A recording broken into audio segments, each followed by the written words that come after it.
Hi there, Tad Harger from marketingforhippies.com, and I want to talk about the point of view pyramid today. This is something that ended up coming out a lot at the mentorship retreat. I work with 12 people in depth over time, and the point of view ends up being one of the big things we discuss. And this is one of the pieces. It's in my ebook, The Point of View Marketing, and this is basically what it looks like. When we talk about point of view, we're talking about why do you do what you do the way you do it. You know, you have a particular approach to doing things, but why?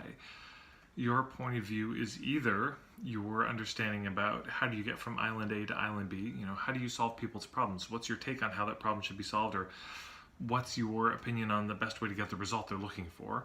Or it's, you know, if you are not taking people on a journey from one island to another, it's your opinion about how to build the boat. So if you make products, for example. So if it's a service you offer, it's your opinion about how to make the journey from the problem to the result. If it's a product, it's your opinion about how you make the product.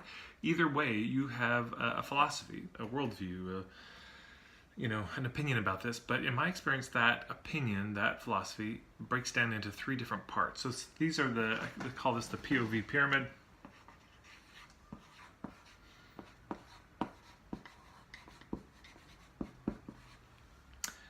And this is what it looks like.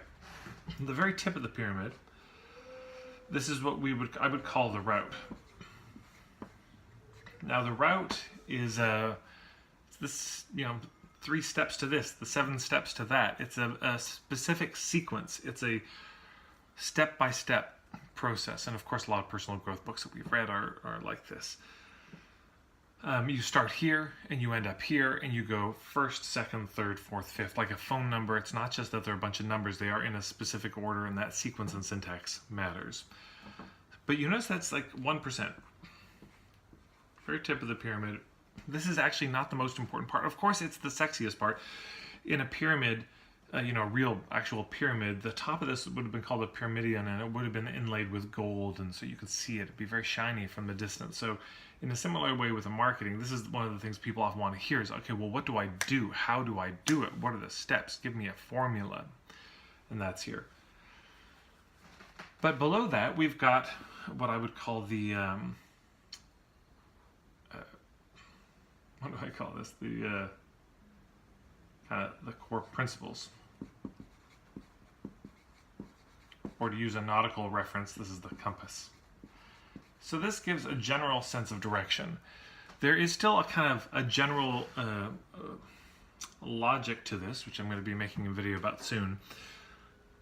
But the principles, you know, it's a series of premises. You know, first premise is this, second premise is this, third premise is this, and you're building a logical chain of ideas that underlie your work. So, you know, it might be first premise is there's such a thing as the divine. Second premise might be humans are one expression of the divine. You know, we're human beings having a spiritual experience, or spiritual beings having a human experience, not the, you know, etc. Those are all ideas of examples of core principles or premises or ideas. So what are the core ideas your work is based on? My guess is they're not clear enough. You really need to lay out the premises. You know, in Derek Jensen's book, Endgame, he does this very clearly. He has about 20 premises, and he lays them out very explicitly. And of course, these can be explicit or implicit. And in my mind, this is like 39% or so of the pyramid. But that leaves this. So what is this? This is what I would call the map. And this is these are kind of all of the elements that go into the work that you do. So I was working with a client who was a death doula, so that'd be about 60%. And so some of the elements for her on the map would be, well, you've got the doctor, you've got the patient, you've the dying person, you have death, you have ancestry if you believe that, you have the medicine, you've got the will, you have, you know what I'm saying? These are all the parts of this conversation around dying. Yes, I mean, I suppose you could sell a formula around that. You could have a set of principles around that, of course. But there's a general sense of the terrain, an understanding of everything that's involved on the ground. This is the map. Now, of course, what is all of this resting on? This is resting on just kind of reality.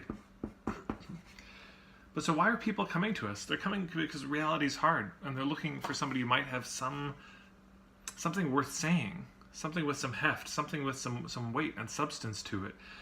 Because reality is difficult, and the hardest part is not suffering. Suffering actually isn't the worst thing for humans. It's you don't know why you're suffering.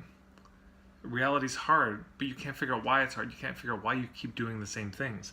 And this is so much of why we go to people, is fundamentally for the point of view. Point of view is just everything in marketing. And most entrepreneurs I meet, be they service providers or selling products, don't have any of this really thought out. It's mostly there. They usually have it in their mind, but they've never tried to articulate it. They've never tried to put words to it.